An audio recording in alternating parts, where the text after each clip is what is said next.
बीते कुछ दिनों में जिस तरह से भारत और पाकिस्तान के बीच हमलों का दौर देखा गया, अब उस सीज फायर के बाद पाकिस्तान जीत की बधाइयां बांट रहा है, जलसे और जुलूस निकाल रहा है, जीत का जश्न मना रहा है।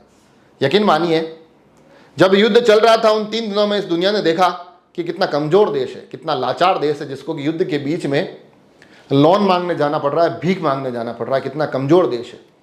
मगर अब इस जीत के जश्न और इस जीत की बधाई के माध्यम से दुनिया यह भी देख रही है कि कितना बेशर्म देश है। बेशर्म इसलिए क्योंकि भारतीय सेना लगातार वीडियो बता के ये सबूत दे रही है कि पाकिस्तान को कितने बड़े नुकसान हुए हैं, उसको कितने बड़े भारतीय हमलों से रूबरू होना पड़ा है। भारतीय सेना पाकिस्तान के हमलों के भी सबूत दे रही है कि देखिए उनके तमाम हथियार नेस्तो नाबूद हो गए, उनके 3 टप्पर से हमारे यहाँ के बच्चे खेलते दिखाई दे रहे हैं। बीते कुछ समय में भारतीय हमलों में जिस तरह से वहां के एयरबेस ध्वस्त हुए हैं, जिस तरह से वहां की आतंकी इमारतें नेस्तो नाबूद हुई है, वो पूरी दुनिया ने देखा है। उसकी तस्वीरें स्वयं भारतीय सेना वायरल कर रही है। और आतंकी का जिक्र आया, आतंकी तो पाकिस्तान के अपने हैं और उसके ये अपने बड़ी संख्या में मरे हैं। सैकड़ों की तादाद में आतंकवादियों को भारतीय सेना ने अभी मार गिराया है।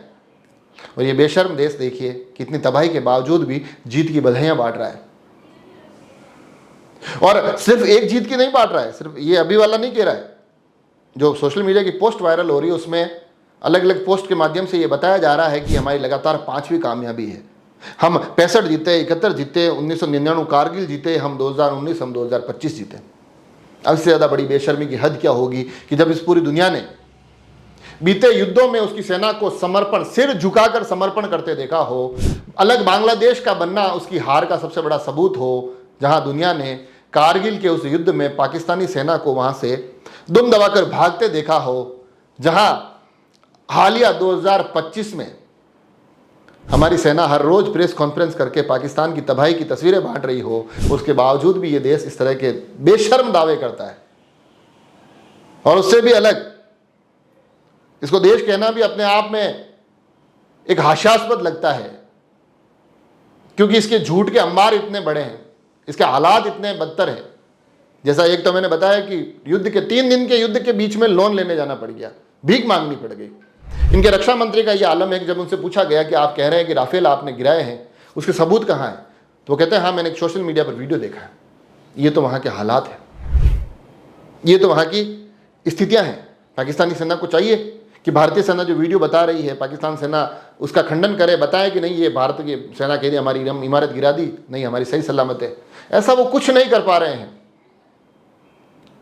उनके हालात इतने बदतर हो गए हैं, जहां भारतीय सेना एक तरफ ये भारत देश के तौर पर एक तरफ ये घोषणा कर रहा था कि आप बेफिक्र रहें, हम सुरक्षा के लिए सक्षम हैं, खाद्यान्न के भंडार भरे हुए हैं, आप किसी तरह की टेंशन ना लें, और उस बीच में ये देश भीख मांगता फिर रहा था। तो इससे आसानी से समझा जा सकता है कि हमारे देश में अगर थोड़ी बहुत हताशा निराशा है तो इस बात की है कि युद्ध रुकना नहीं था, इस पाकिस्तान को पूरा मजा चखाना था। इस बात की पीड़ा है। कोई हमारे में से किसी के मन में 1% भी ये शक या संदेह नहीं है कि हमारी सेना ने उसकी अच्छी वाली बैंड बजाई है।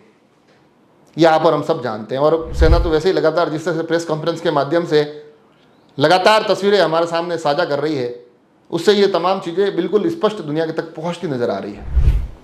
मगर फिर भी ये बेशर्म देश जीत के जश्न मना रहे हैं, अपने लोगों की मौतों का जश्न मना रहे हैं, अपनी यहाँ की इमारतों की बर्बादियों का जश्न मना रहे हैं, अपने देश पर हुए इन हमलों का जश्न मना रहे हैं, अपने देश की इस बदतर हालत का जश्न मना रहे हैं, अपने देश की इस भिखमंगी और भुखमरी के हालातों का जश्न मना रहे हैं।